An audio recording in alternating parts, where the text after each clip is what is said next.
Nirvishesha Shunyavadi Paschati Desha Tarine Namo Vishnu Padaya Krishna Prashtaya Bhutale Shrimati Bhakti Tirtha Swaminiti Namine Namaste Krishna Padaya Prabhupada Shitatmane Shri Gora Karuna Shakti Bhakti Tirtha Iti Namine. Hare Krishna once again.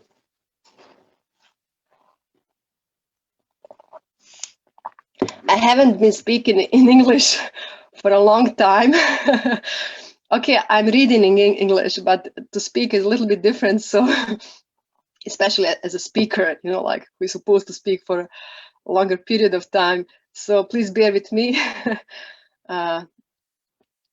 Okay, so yes, I was thinking about the subject because I had like a option what to choose, what kind of theme. And I was thinking about this recent story that I've heard from Govardhan retreat from His Grace Burijan Prabhu about meeting of Sudama, Brahmana, and Krishna. But then I've heard that you also listened to the retreat, of course, and it's all fresh in your mind. But still, I will definitely use some of the points that I found very inspiring for myself and worthwhile sharing. And so yes, I mean, recent period, at least for me, not only for me actually, but for many people that I'm meeting and speaking with, it's kind of marked with so many like deaths or tragedies or illnesses, like last 1 month. So just recently, like 2-3 days ago, I was participating at 2 or 3 memorial programs for departed devotees that I knew also, and so devotees were sharing their memories and their appreciation for departed Vaishnavas. And what really struck me is that such kind of events, the word always comes in mind, smashana vairagya. That means like renunciation at the crematorium, because at these points in life you really get focused only on the essence. You know, you remember really what is essential in life. And it's interesting that all the Vaishnavas that were glorifying the part devotees, they were remembering the essence of these Vaishnavas, and they, in particular, they remembered how caring and loving and helpful and meaningful their existence was.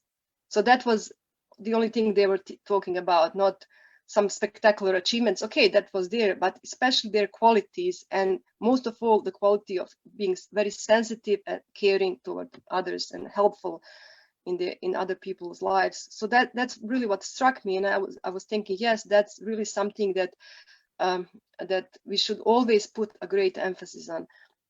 So for today, I have chosen few verses from Srimad Bhagavad Gita, a constant source of inspiration and perfect companion in life, the immortal words of Sri Krishna in Bhagavad Gita. So I'll just read the Sanskrit and translation. Actually, I'll read purport just of one verse, and of few other verses I'll read just translation of the verse itself.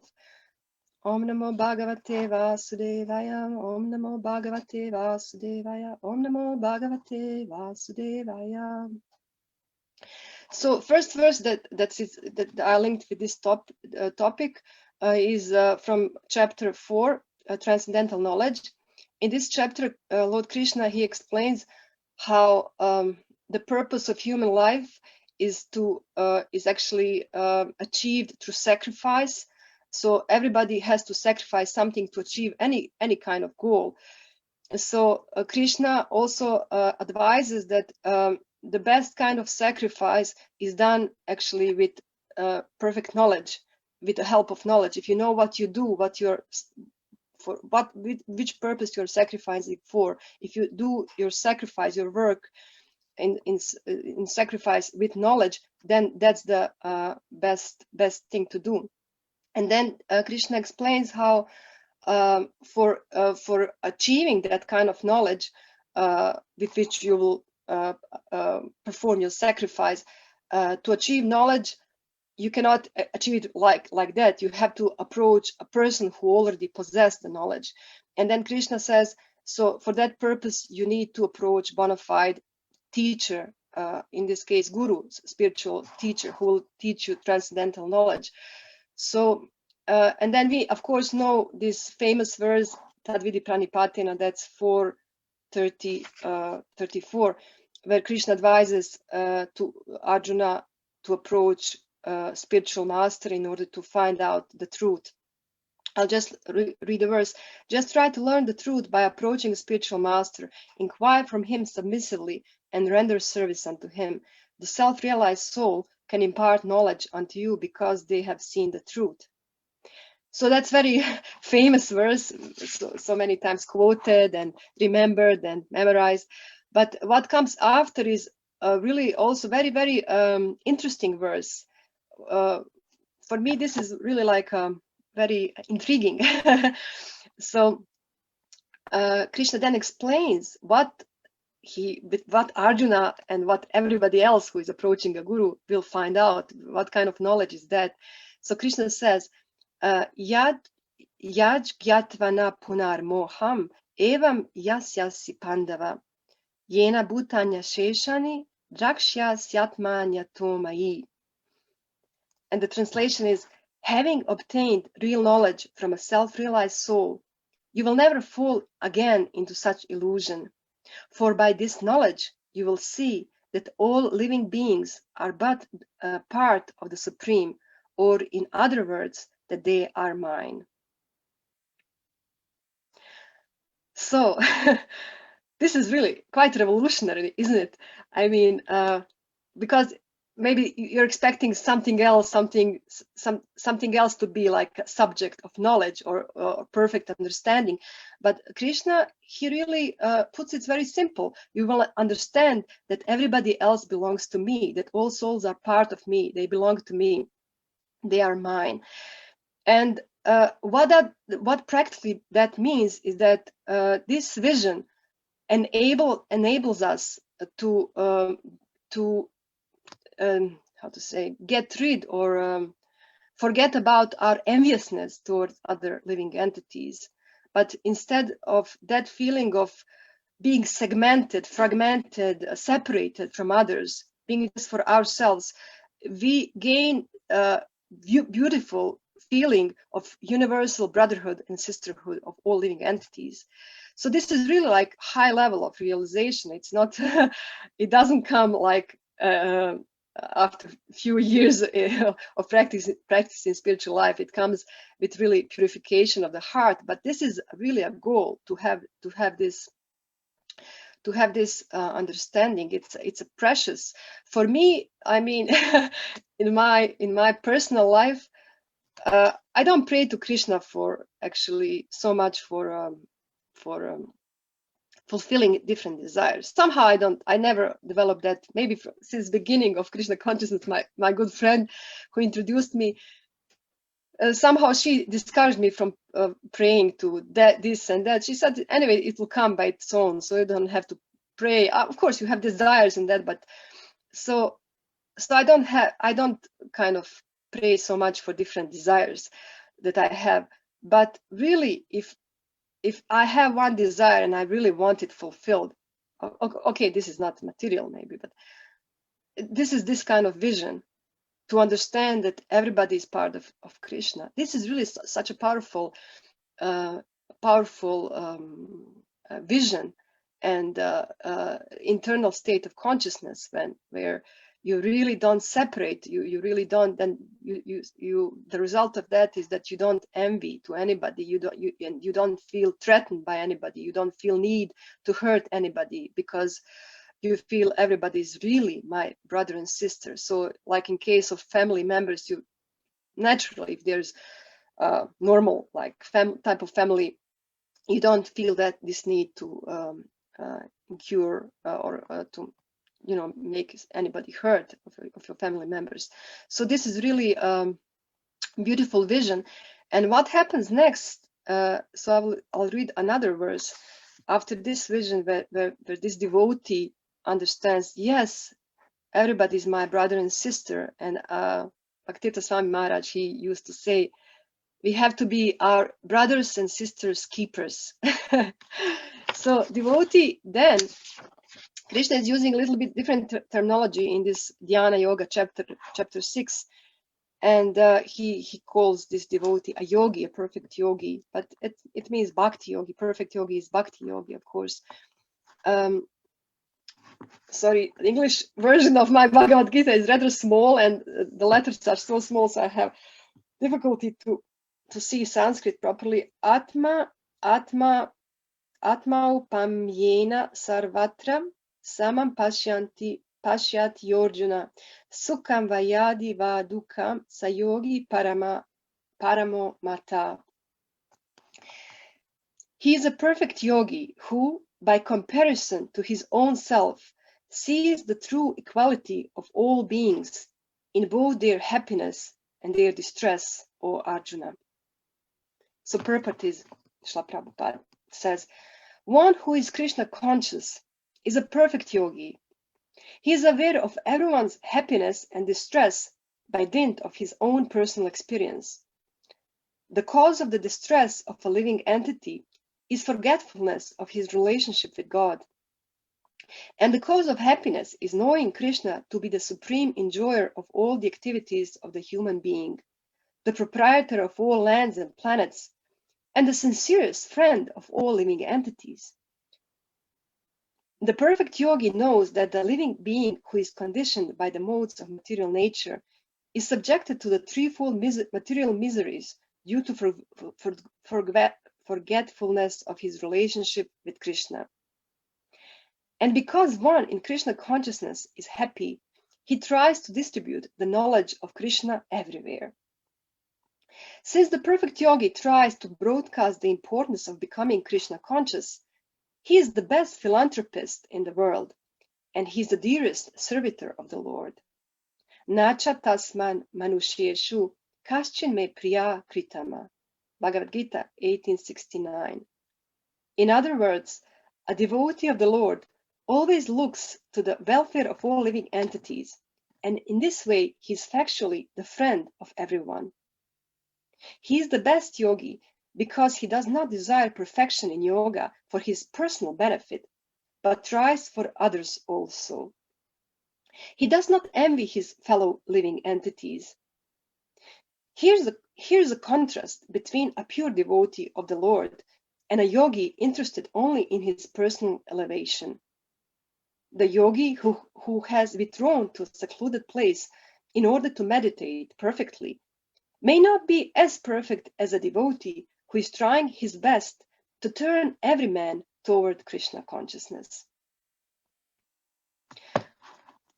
I remember when His Holiness Bhaktivedanta Maharaj, he was leaving this world, and then in February for his Vyasa Puja, last Vyasa Puja, he was also holding an initiation ceremony in Gitanagari, America.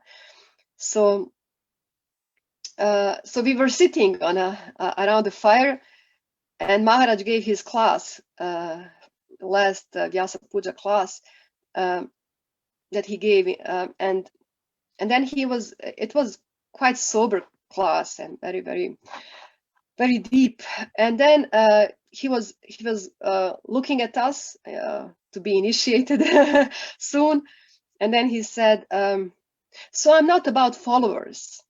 I'm not interested in just followers. I'm not interested in people only who care only for their personal salvation, who just care for their own personal life to benefit themselves. I want people who want to be there for other people and help them and sacrifice their lives for helping others. If you're not willing to do that, if you just want to be a follower, like a religious person who has spiritual master and just do a little bit of service and a little bit of spiritual life and that's it," he said, "I'm not interested. Please don't, excuse me. Please, maybe you're just then fit for somebody else, for some other spiritual master, but that's not my type of thing." So he said, "I won't be offended if you get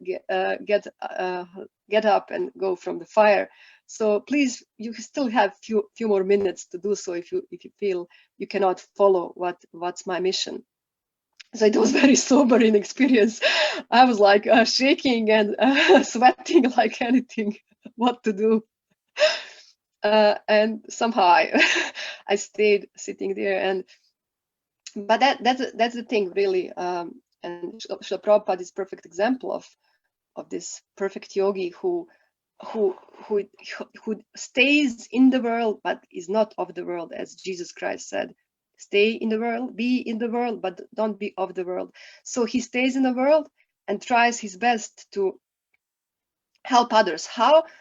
Here is said in a verse, by comparison to his own self, he sees the true equality of all living beings in both their happiness and distress, because he knows, Krishna conscious person, bhakta, devotee, he knows by comparison, by comparing his experiences in material, in matter, in having material experiences, and finding only misery in them, in being engrossed in matter and material pleasures and pains.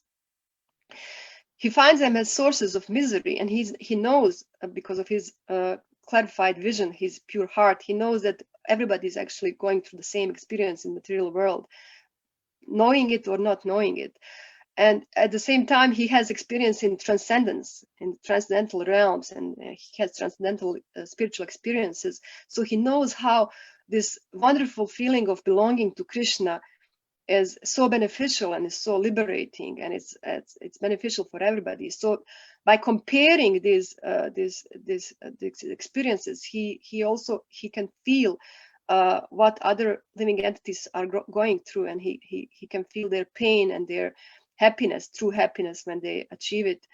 So we know this expression, param dukkha dukhi, kripam buddhi, that true Vaishnava is friend of all, and he feels a misery of others and their happiness. Kripam buddhi, he's an ocean of mercy, of compassion. So this is really a wonderful encouragement, and actually Srila Prabhupada is we don't have to discover, how they say, hot water. We have already, like a path to go. What's the best path to go? And so for me personally, one of the biggest hints in Bhagavad Gita was when I came upon the verse in 17th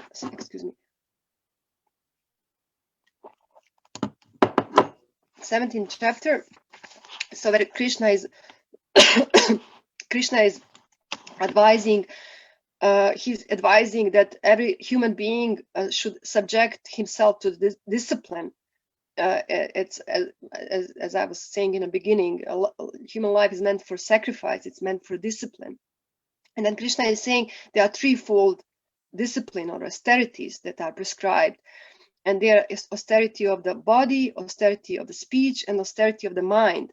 So, and then Krishna lists what is the austerity of mind. And he says, satisfaction, simplicity, gravity, self-control, and purification of one's existence are the austerities of the mind.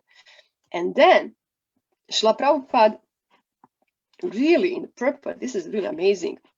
He said, to make the mind austere, excuse me. To make the mind austere is to detach it from sense gratification.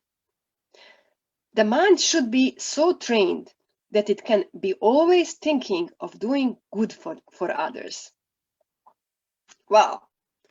So the best training for the mind, to have it under control, to have it peaceful, to have it for the mind to be happy, to be grave, to be simple, self-controlled, purified, satisfied, is to always think of welfare of others, how to do something good for others.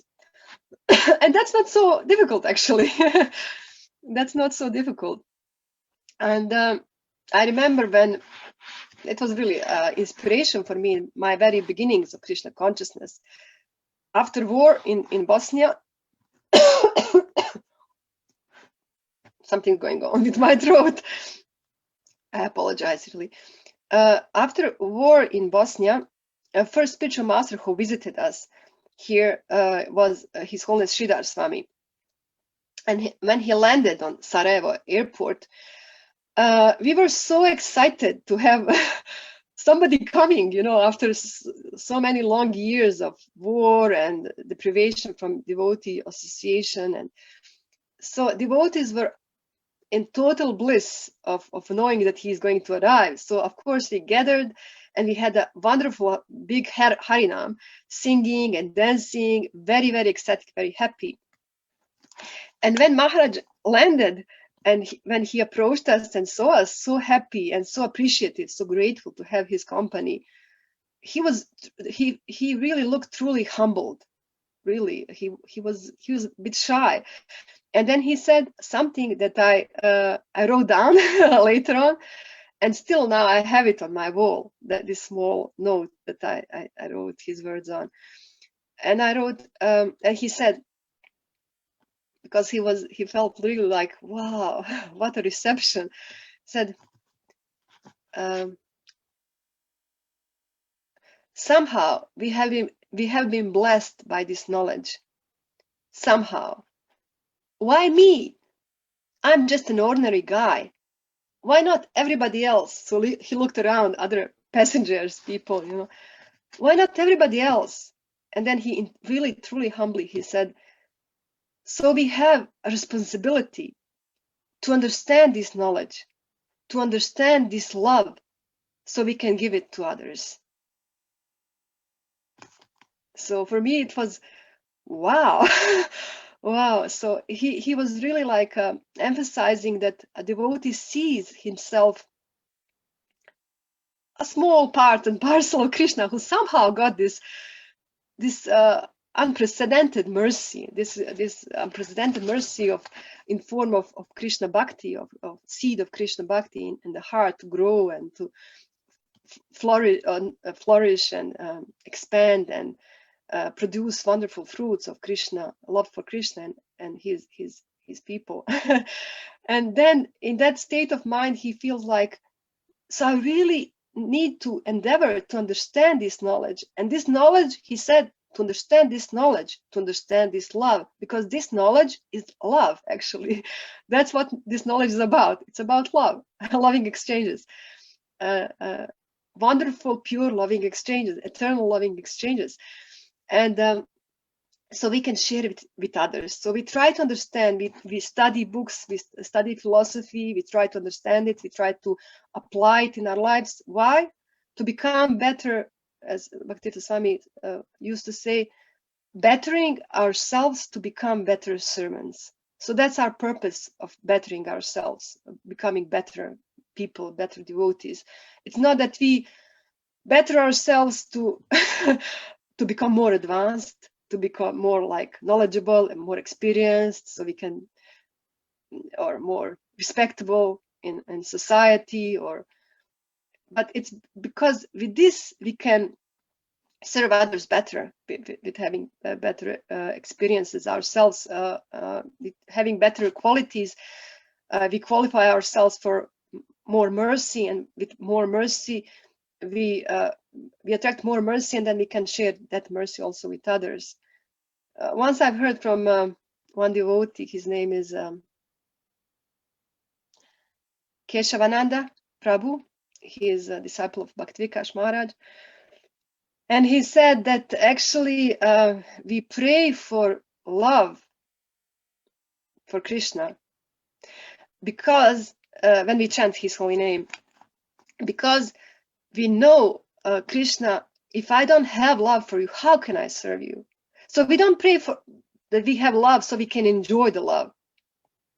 So okay, in beginning stages, of course, all kinds of everything is mixed up, and it's expected from beginners. But later on, a more mature devotee, he understands that actually he doesn't feel like anymore even praying for love in order to enjoy that love, but he knows that in order to serve my Lord, I cannot serve him like with the dry heart. I need to have love. so I can continuously and with more efficiency serve him, provide more better quality of service, because love empowers service. So that was really nice. I like that. We pray for love so we can really give better quality of service. And this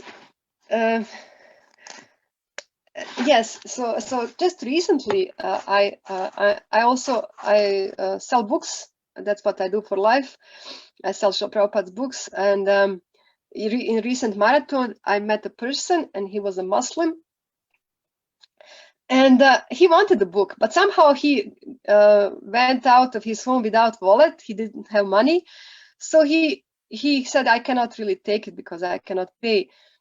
But then I insisted, because I felt like he's really like such a nice person, and let him have a book. And I gave him a book, and I said, no, you don't need to pay, it's okay, and everything. And then he said,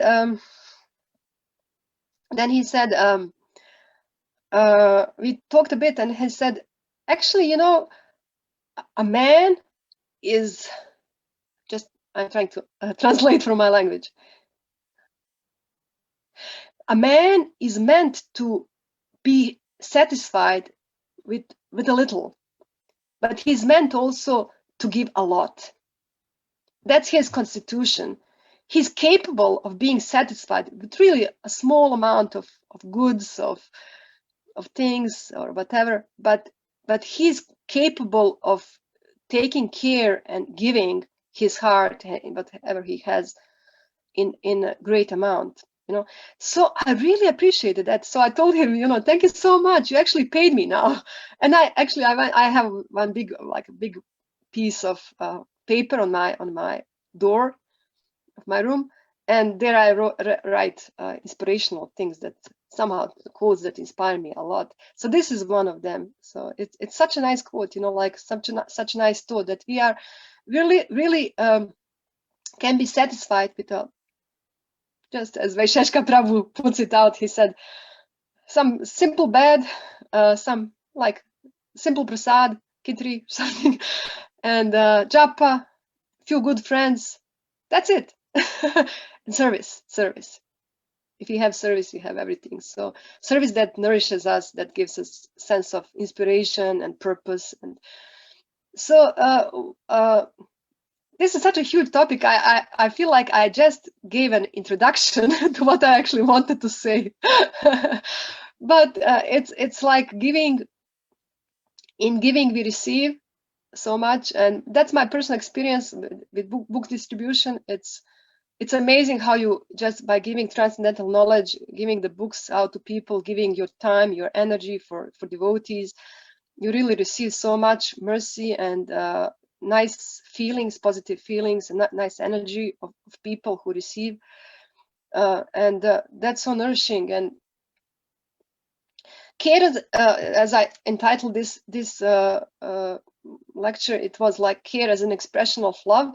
So I was thinking also that this, because I've actually listened a few days ago to Her Grace by Jayanti Devi. She gave Srimad Bhagavatam class, and she actually covered all the points that I wanted to make, you know, for my class. So I had to quickly change or a little bit direction. But he covered so, you know, like such nice examples she gave, and I really enjoyed her class a lot. And she also said that in order to take care of others, or to be compassionate towards others, as this yogi that's mentioned in this verse, who's really understands it's not only about me, my personal improvement, my bettering myself in order to enjoy spiritual life, but it's about other people, my brothers and sisters, as I'm their keeper. So let me do something about them. But as Bhaktivinoda Thakur says, care or giving should be, we should take care of 4 aspects. And that first one, and that means not only about ourselves, but of not only about others, other well-being, when we think of the other people well-being, but also about ourselves. So charity begins at home, as they say. So we start from ourselves. If we don't know how to take nice care of ourselves, we will have hard time to take care of others in long run, really. So Bhaktivinoda Thakur mentions this care for body, like to have basic needs, existential needs satisfied, have it in place, like money, home, food, this basic needs met. Then he lists body, mind, taking care of your own mind. That means taking responsibility for one's thoughts, one's emotions, one's desires. That's really, really important. Taking care of what's going inside of us, our internal dialogue. Bhaktirtha Maharaj, he spent a lot of time explaining the importance of what's going on inside, what we talk to ourselves. He said it's more important than what we speak out to, outside to others, but what really we speak to ourselves. So that's really like this healthy mental, how did he call it, mental hygiene, like to really take care of that. And also that includes, just recently with few friends, we were speaking about how this includes our what we receive in the spiritual life, like a different, taking care of our meditation, what's the quality of our absorption, meditation, our introspection, are we introspective enough? What's the quality of our introspection? And especially what we mentioned with friends is this meditation, like experiences that we receive in spiritual life.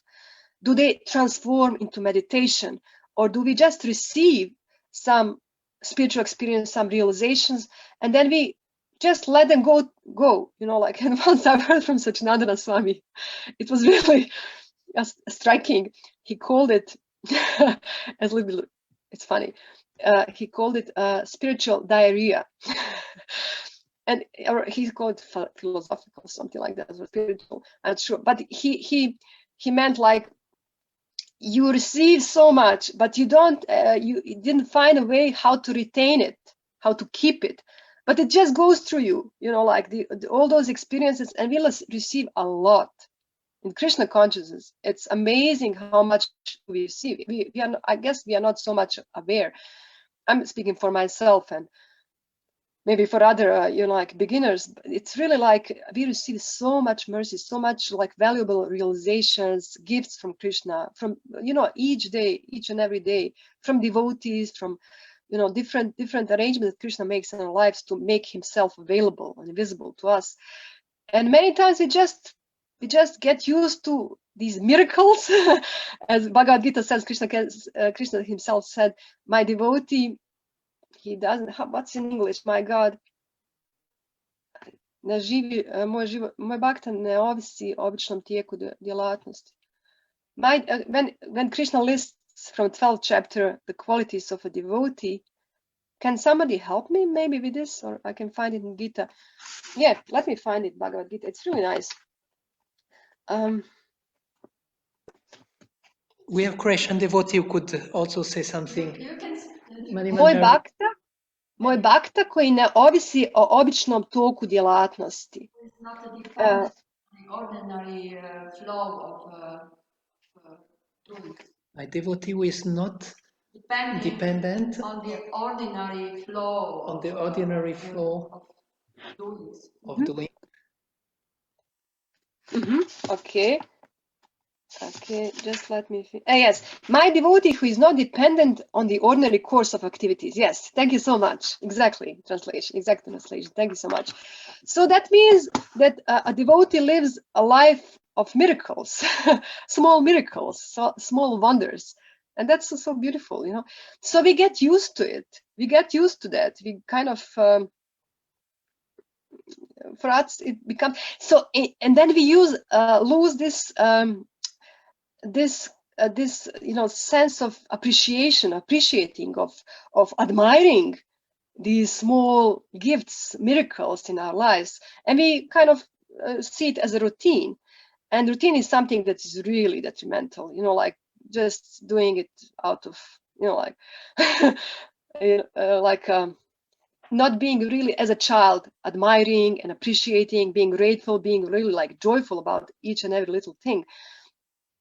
So I was just actually it's about the time to finish the class. So yeah, okay. So this is taking care of body, of mind, of then Bhaktivinoda Thakur says spirit. That means through cultivation, through reading, through absorbing. This is actually what I was speaking just now. It maybe falls into this category because from reading, reading comes in introspection and reflection and like application and meditation. And so taking care of our spirit by getting absorbed in Shastra, and then fourth, taking care of heart. And heart is our spiritual, our social interactions, our our connections, the connections that we have as human beings, as fellow devotees, also especially. So all four of these should be taken care of, and we try to have a nice balance in all of these.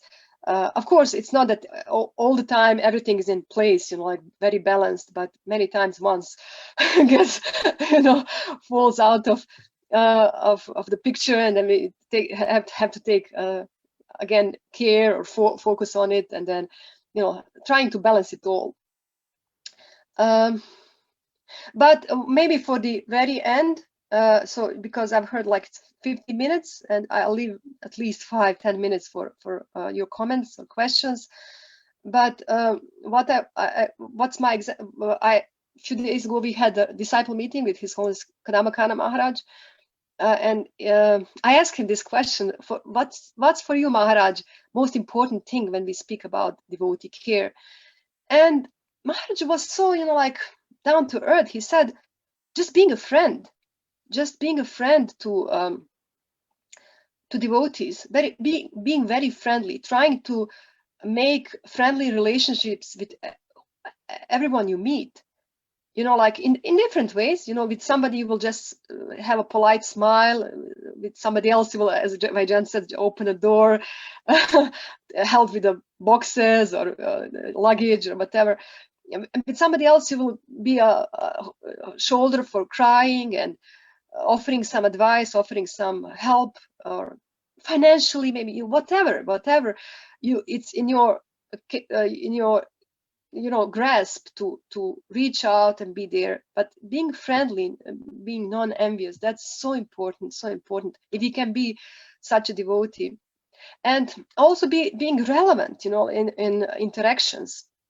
And then Maharaj, Kadamakara Maharaj, told a story, which is really amazing story. He said that years ago, as he was serving in Vrindavan as temple president, he heard from devotees complaints about one couple, that a lady, she was accustomed to invite guests to her home, devotees, of course. They were Italian, and she used to cook for devotees, invite them to their home and cook for them, serve them. But in the meantime, she was diagnosed with AIDS, and it became really like a dangerous thing, risky business to invite devotees, because like all risks involved.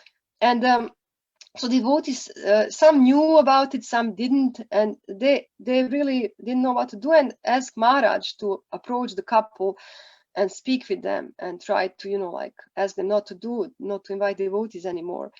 So Maharaj he said, I'm coming from Holland, and their pride in Holland is to be very straightforward, very honest, very blunt, to say the truth. For them, speaking the truth, even if it's ugly truth, it's beautiful because it's truth. So he said, yeah, I had that option. That's my background. But then I'm speaking with, and he approached only the husband, not the lady. And then he said to this devotee, he said, I have to tell you something. And he really like, and then this devotee was, you have to tell me something. What is it? Is it something bad? And then Maharaj said, I cannot tell you. I cannot. And then the devotee was like, please, you have to tell me. Tell me. No. really, I cannot. It's so disturbing. I cannot. And then back and forth, tell me. No. Then, okay, I'll tell you. Don't tell me. Don't tell me. I'm scared. What will I hear? And then back and forth, really like developing this dramatic, like mood and emotions building up. And lots of, like tension and then holding each other. And then Maharaj said, finally, Maharaj managed to, yeah, I have to tell you, your wife. No, it's about my wife. I knew it. Yeah. And then he told him, you know what? And then this person was like, this is so bad. This is such a bad news. But you told it in such a nice way. Thank you. So when I heard it, it's so nice because we come from Maharaj came from different background. He could have done it in his way, and it would be truth. It would be just simple, direct truth. But he preferred personal approach, so that the person can take the message as best as possible, and be at least disturbed. So I really appreciate that. I was thinking, yes, we should be all like that, taking our time and stretching ourselves to to be more to be more empathic. And that's actually the meaning of this verse from 6th chapter that we read, a perfect yogi who has this vision. He has perfect empathy. He has this ultimate empathy towards all living beings. So yeah, let me conclude here. And if you have any comment or want to ask something, that's please you feel welcome. Thank you for your attention. Hare Krishna, thank you so much for this wonderful lecture. It was very refreshing and very enlivening, very nice delivered. I just look a little bit in the audience if someone has a question. Otherwise, I did not see anyone, so I take opportunity to ask one from my side. I was wondering this ability to help others, think of others, and not be ourselves in the center seems to be very much connected to the false ego. How much we are on the false ego, how much we are imprisoned into our own small world. And I'm just wondering if it's just as we become more purified that we will start to think more of helping others and becoming more into the selfless area, or can we even with the state in which we are now, can we jump out of that and start caring for others, or we are just bound to go through the purifying process until we can actually start to think more of others? So I think I can speak of myself, maybe some others are like this. We are very, very much in my own world, my own thoughts. So how can we get more often and more easily out of that? Is there any way, or we are just depending on the way we get purified? Thank you. It's a very deep question. I think it depends on our appetites, in sense of really being stuck in our own world. It's not so nourishing, and in my experience, I cannot get satisfaction. I can get no satisfaction. It's really like I'm trying my best, but somehow happiness is slipping through my hands. I'm searching and running after happiness for myself, but somehow I cannot enjoy it. Even if I get it, it's somehow I cannot really like taste it, because the soul looks for something else. And as Prahlad Maharaj puts it really nicely, you will become happy when you stop looking for your own happiness and start focusing on giving happiness to others. Because then it's said actually that happiness is best relished, happiness or enjoy, how to say, happiness or happiness is best enjoyed as a byproduct, not as a product, direct product. Which means, like if you engage in more purposeful activity, and purposeful is always meant, like in connection, yoga connection. It always involves others. So if you are engaged in purposeful activity, then this happiness is a byproduct is a result, but a byproduct of this purposeful activity, one of the products, and it's best enjoyed in that way. So I really have this experience. I don't look for it so much, but it just comes. It's natural satisfaction of the soul, because it's giving pleasure, because Krishna is well-wisher. He says in this verse that I've read, the purport of Srila Prabhupada, he said, one is happy when he realizes these three things, that Krishna is ultimate controller, ultimate enjoyer, and best friend of all. So if Krishna is best friend, best well-wisher, so if we act in same capacity in sense of, like serving this purpose of Lord, to be well-wisher, so naturally he's giving us through heart, through through the soul, this sense of being fulfilled, of enjoyment, of fulfillment, of purpose. And what best for the soul? That's really like cure, and that purifies us, and wants us to look for more of that kind of happiness.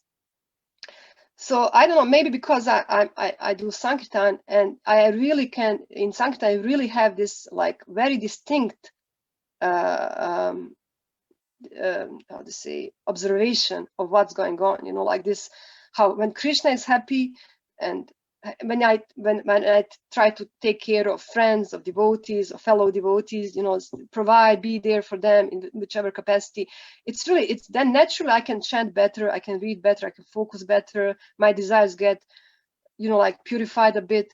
It's just amazing. The only thing is that, and I think Jayanti Devi, she mentioned in her class, because it's somewhere it's mentioned that we can really like try to avoid this like I'm controller, I'm enjoyer, but then I'm the best friend.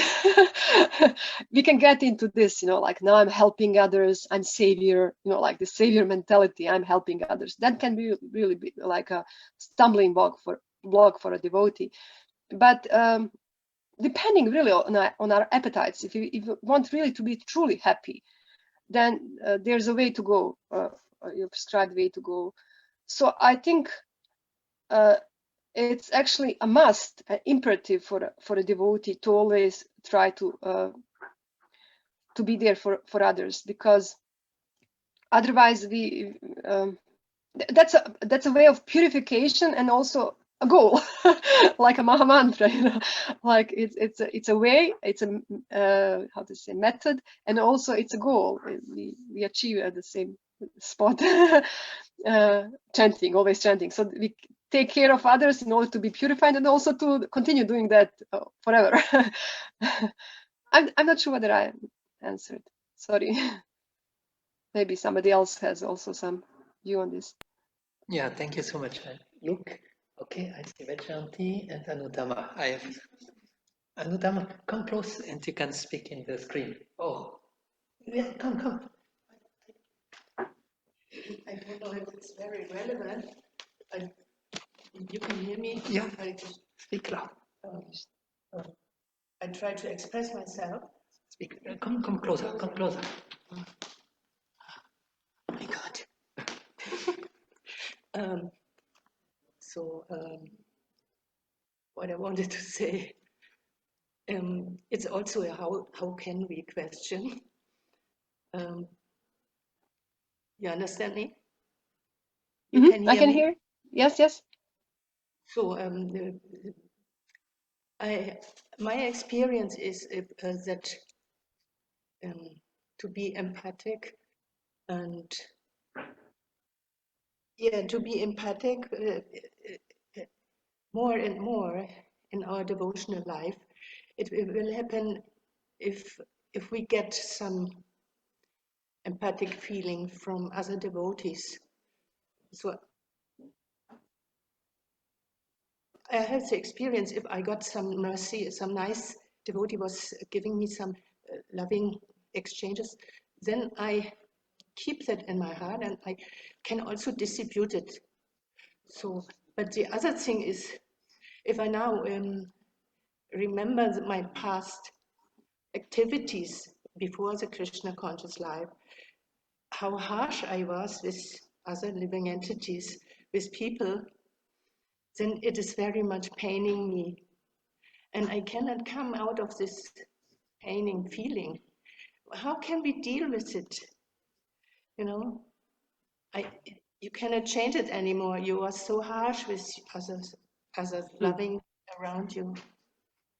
So that is disturbing me so much. I don't know how to come over it. Maybe you have an answer, Anton.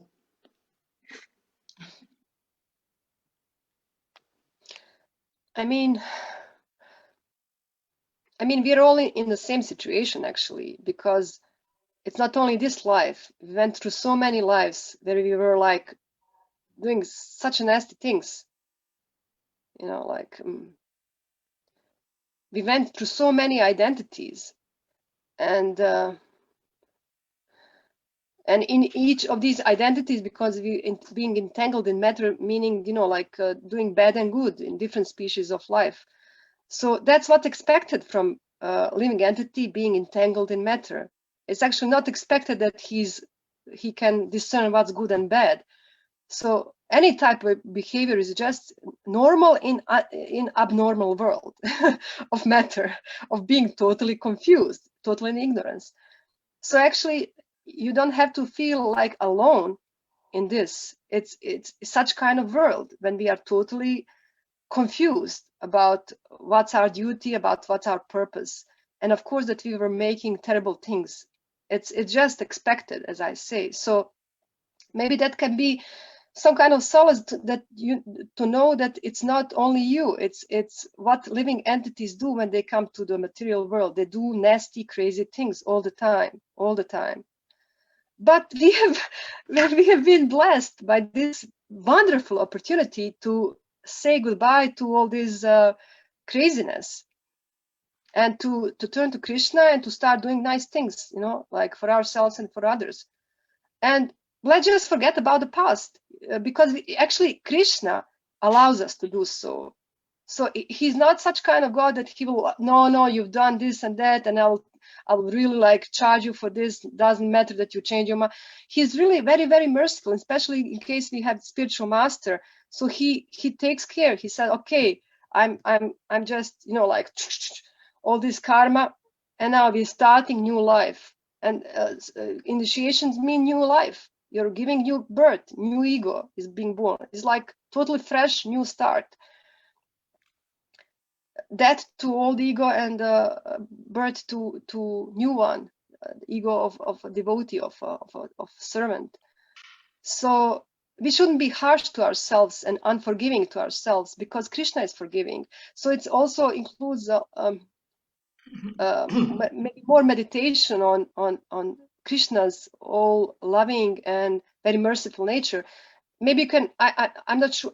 Sorry for speaking like this, because I don't know you, and I don't have, you know, like a relationship. But for me, it helps, like when reading, for example, Brihad Bhagavatamrita, how Krishna, how he greets Gopakumar when Gopakumar returns to the spiritual world, how Krishna is so affectionate, so merciful. So he doesn't really consider it so.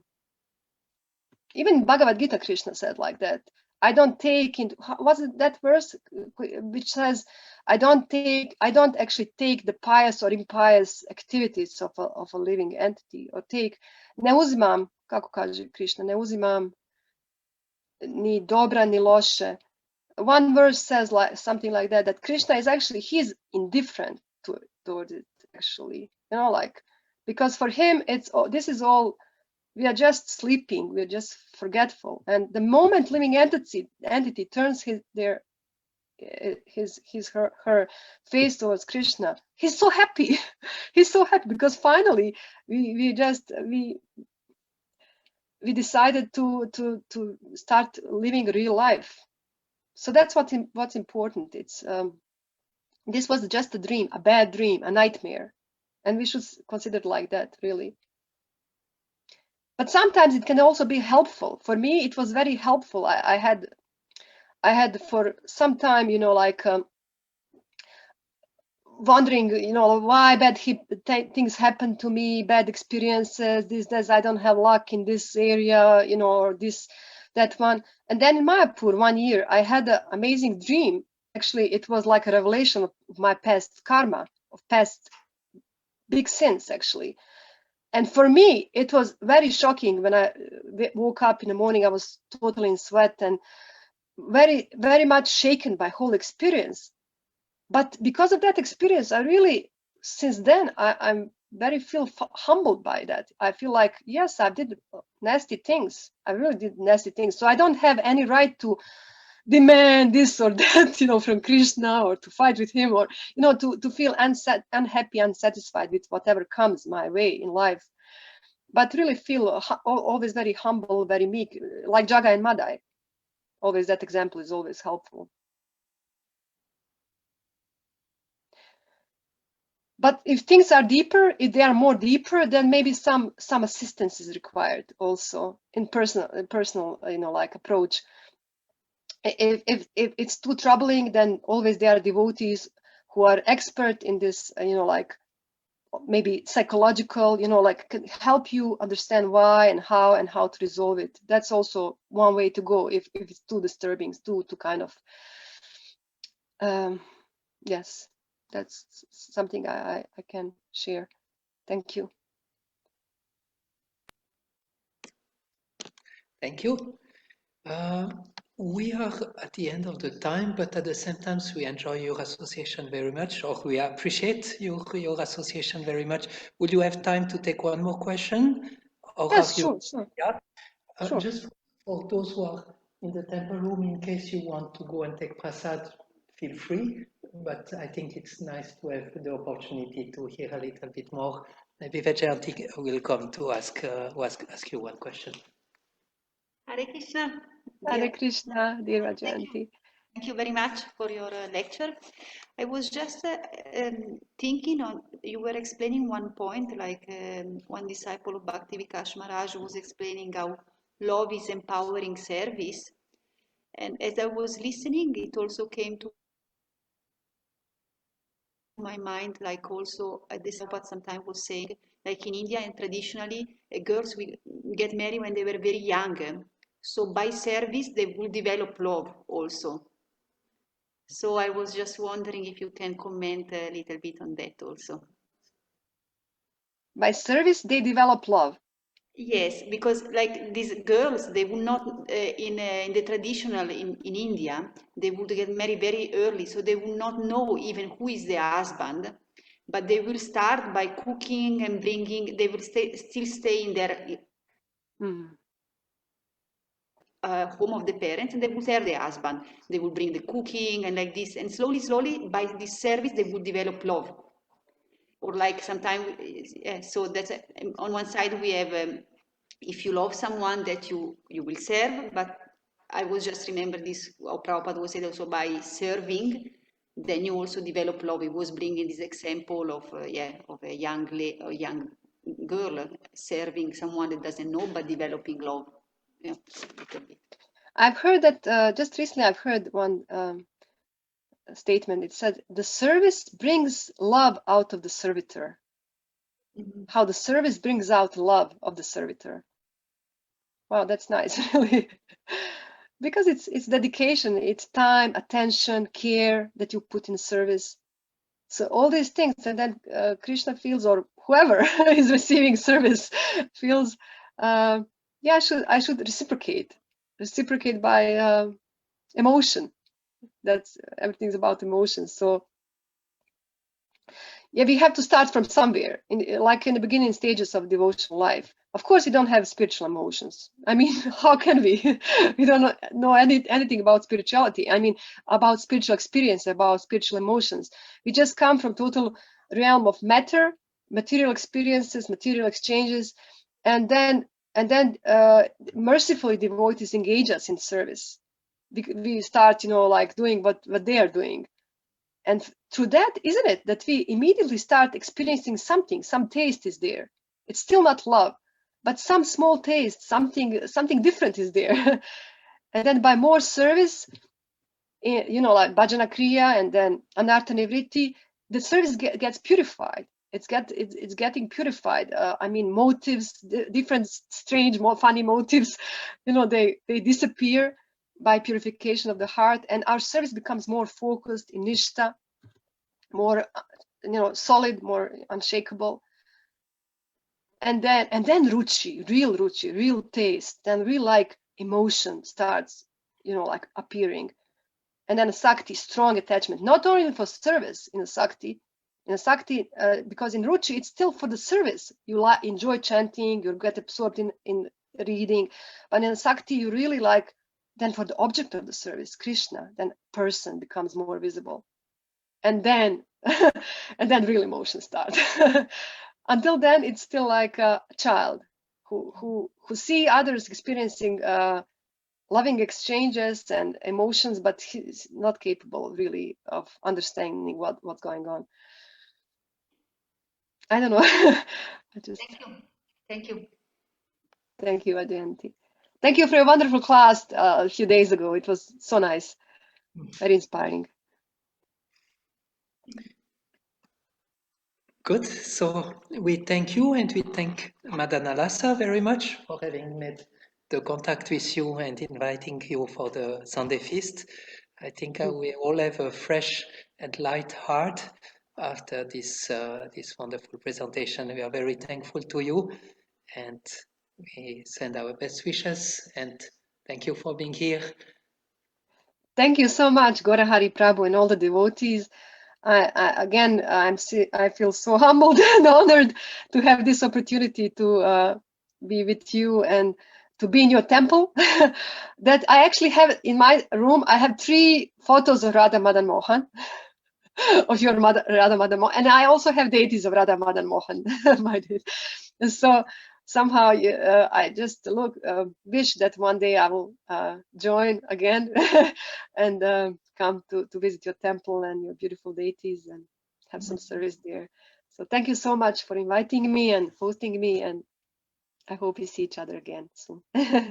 All the best for you. Please pray for me kindly.